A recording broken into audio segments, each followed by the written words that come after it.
सच ही कहा है किसी ने, कोई भगवान के लिए सब कुछ छोड़ देता है और कोई भगवान के ऊपर सब कुछ छोड़ देता है।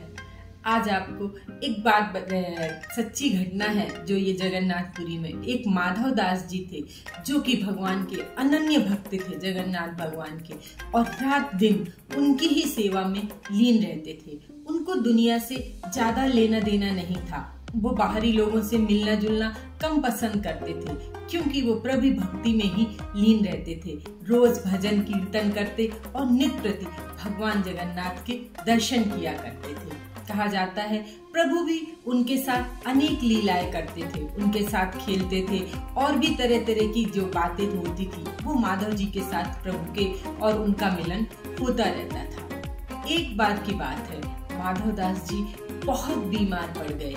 इतने ज्यादा उनको अतिसार हो गया, उल्टी दस्त होने लगा।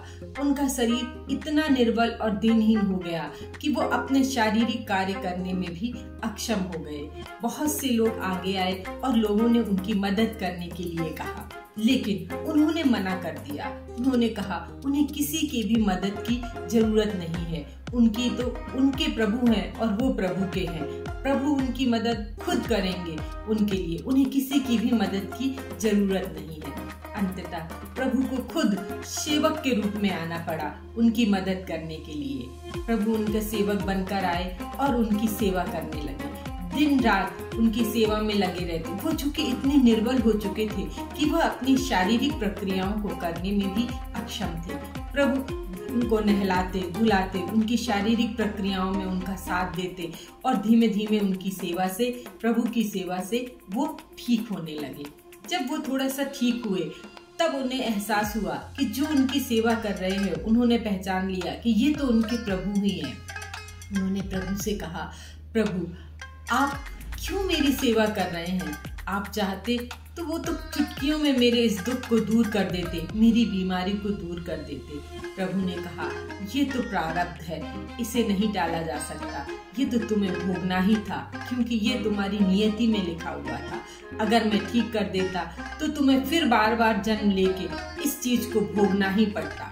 इस कारण से मैं एक सेवक के रूप में आ गया कि तुम्हारी सेवा करूं और तुम जो है इस कष्ट से तुम्हें छुटकारा मिल जाए और जन्म मरण के जो बंधन से है तुम मुक्त हो सको। इसी जन्म में अपने सारे जितने भी तुम्हें जो कुछ भोगना है वो तुम भोग लो।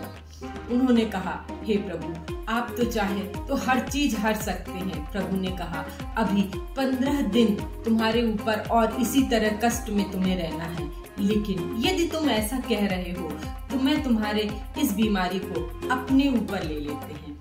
तभी से ऐसा कहा जाता है कि जगन्नाथपुरी में प्रभु जगन्नाथ जब साल में एक बार स्नान यात्रा होती है, उनको स्नान करवाया जाता है, तब उसके बाद प्रभु बीमार हो जाते हैं।